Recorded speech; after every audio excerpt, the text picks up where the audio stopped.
Salam sejahtera dan selamat berjumpa kembali dengan Jemaat Tuhan, khususnya Jemaat HKBP Sidoarjo yang melaksanakan ibadah keluarga pada hari ini, 10 Juni 2020. Kita akan mendengarkan firman Tuhan, baiklah kita berdoa terlebih dahulu. Damai sejahtera Allah yang melampaui segala akal, itulah yang memelihara hati dan pikiranmu di dalam Kristus Yesus Tuhan kita. Amin. Firman Tuhan sebagai kabar baik bagi kita dalam ibadah keluarga ini tertulis dalam kitab Amsal pasal 22 ayat 22 hingga ayat 29. Saya akan membacakannya untuk kita semua. Janganlah merampasi orang lemah, karena ia lemah. Dan janganlah menginjak-injak orang yang berkesusahan di pintu gerbang. Sebab Tuhan membela perkara mereka dan mengambil nyawa orang yang merampasi mereka. Jangan berteman dengan orang yang lekas gusar. Jangan bergaul dengan seorang pemarah. Supaya engkau jangan menjadi biasa dengan tingkah lakunya dan memasang jerat bagi dirimu sendiri. Jangan engkau termasuk orang yang membuat persetujuan dan yang menjadi penanggung hutang. Mengapa orang akan mengambil tempat tidurmu dari bawahmu, bila engkau tidak mempunyai apa-apa untuk membayar kembali? Jangan engkau memindahkan batas tanah yang lama yang ditetapkan oleh nenek moyangmu. Pernahkah engkau melihat orang yang cakap dalam pekerjaannya? Di hadapan raja-raja ia akan berdiri, bukan di hadapan orang-orang yang hina. Demikian firman Tuhan. Saudara-saudaraku yang dikasihi Yesus Kristus, konon ada seorang raja bernama Midas yang sangat terobsesi dengan emas.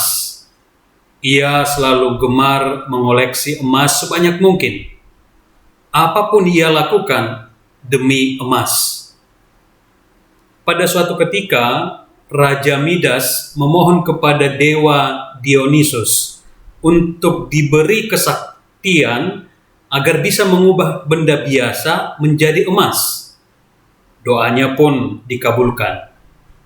Lalu ia penasaran dan langsung bergegas, ingin mencoba kesaktian barunya. Lalu ia pergi ke taman. Pertama-tama ia memegang pintu gerbang taman, langsung saja pintu gerbang itu berubah menjadi emas. Lalu dipegangnya pot bunga, pagar, pohon, semuanya menjadi emas. Hatinya begitu gembira. Ia takjub dengan kesaktiannya, karena apapun yang dipegangnya berubah menjadi emas. Lalu ia masuk ke rumah, dipegangnya gagang pintu, langsung jadi emas. Lalu dia karena sudah merasa haus, ia minum air. Ternyata gelas dan air itu berubah menjadi emas. Nah, di sini rasa gembira yang ada pada diri Raja Midas berubah mulai rasa kesal. Ketika ia mau makan, ternyata makanan yang disentuhnya juga berubah menjadi emas. Hatinya menjadi sedih dan bingung. Lalu ia menemui anak istrinya untuk mengungkapkan kesedihannya. Ia langsung memeluk mereka. Tak disangka, anak istrinya pun berubah menjadi emas.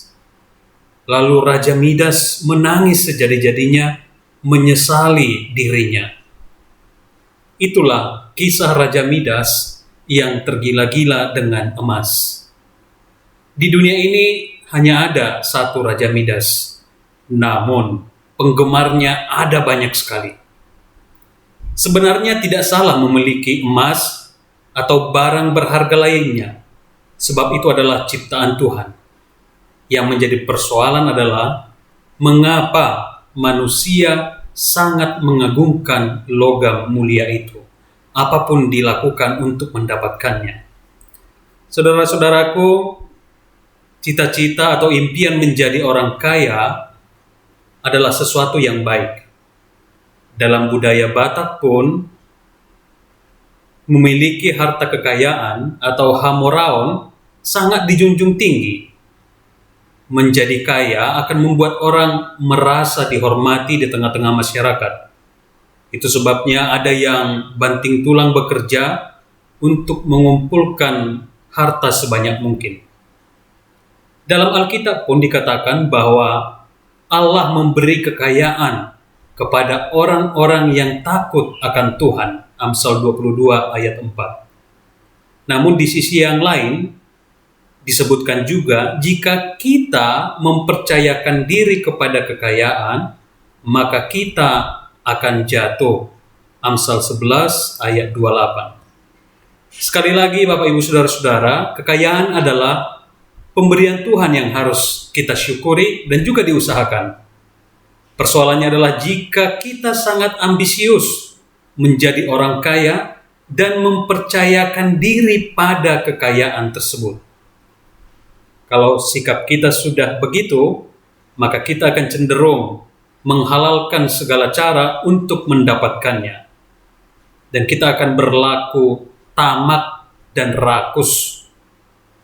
Malahan demi kekayaan, ada orang-orang tertentu yang tega mengambil yang bukan haknya, apalagi dia mengambil hak orang susah.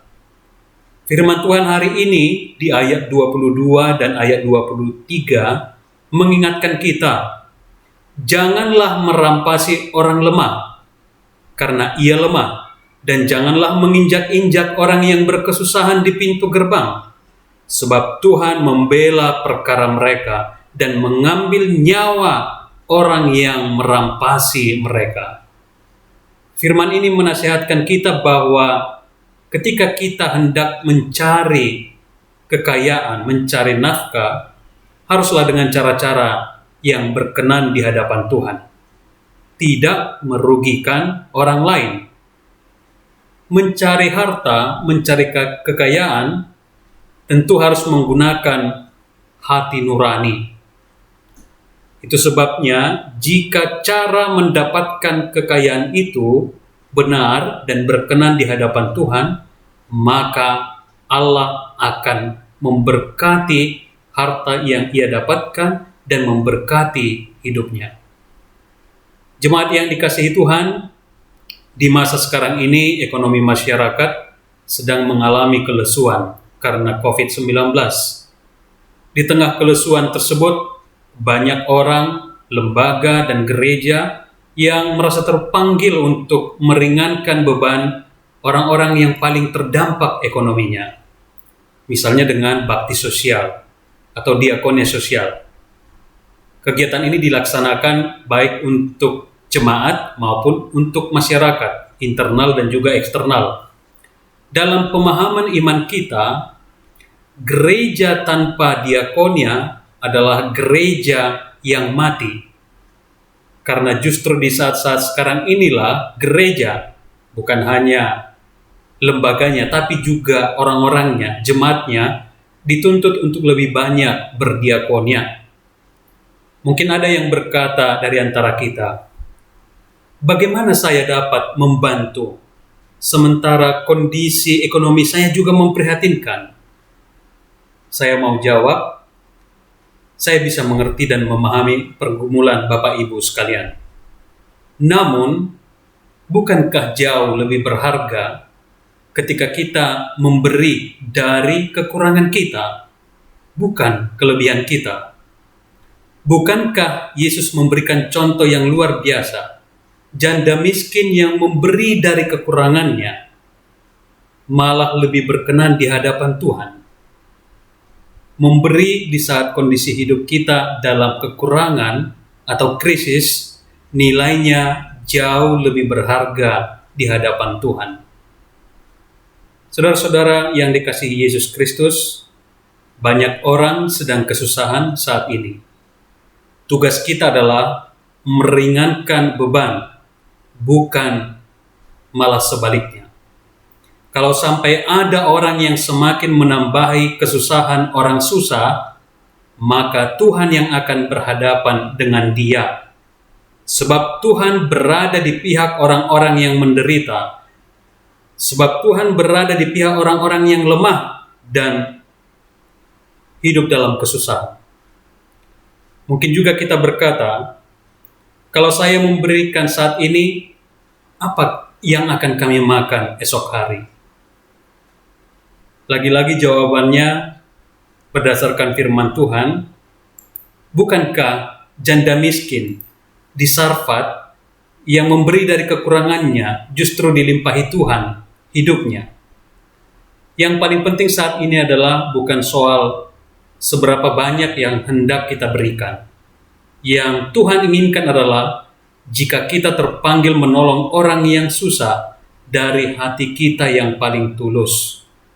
Bukan soal jumlahnya, tapi soal kualitas ketika kita memberikannya. Ingat, 5 roti dan 2 ikan sangat sedikit untuk 5.000 orang. Namun karena Yesus memberkatinya, orang-orang atau yang 5.000 orang itu bisa makan kenyang dan bahkan ada sisanya 12 bakul. Saudara-saudara, dalam memberilah kita akan beroleh mukjizat. Dan yang terakhir, Tuhan berada di pihak orang-orang yang susah. Jika kita mau berada di pihak orang-orang susah, meringankan beban mereka, menolong mereka dalam kesulitannya, maka Tuhan juga akan berada di pihak kita untuk melimpahi kita dengan berkat-Nya. Amin. Kita berdoa. Terima kasih ya Bapa di surga, sabda-Mu yang telah menyapa dan menyinari hati dan pikiran kami dalam ibadah keluarga ini. Ya Tuhan, Engkau tahu bahwa kami semua sedang mengalami pergumulan hebat, kelesuan ekonomi, termasuk ekonomi rumah tangga, karena efek dari wabah COVID-19.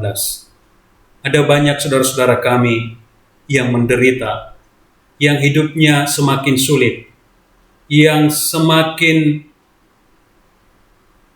bergumul ya Tuhan penuh dengan air mata, karena dampak yang luar biasa akibat terpuruknya ekonomi keluarga.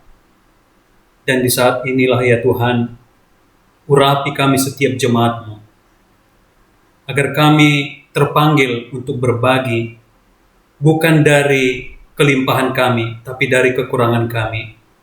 Justru kami yakin, orang yang memberi dari kekurangan, asalkan dia tulus hati, itu akan menjadi berkat yang luar biasa bagi orang yang menerima dan juga bagi orang yang memberinya. Firman-Mu hari ini telah mengingatkan kami, supaya kami berbela rasa, menunjukkan kepedulian kepada orang-orang lemah, kepada orang-orang susah, kepada orang-orang yang menderita, bukan malah menginjak-injak mereka, bukan malah merampas hak mereka. Dan ketika kami mau memberikan diri kami, memberikan apa yang bisa kami berikan untuk menolong mereka, maka Tuhan akan melimpahi kami dengan anugerah-Mu.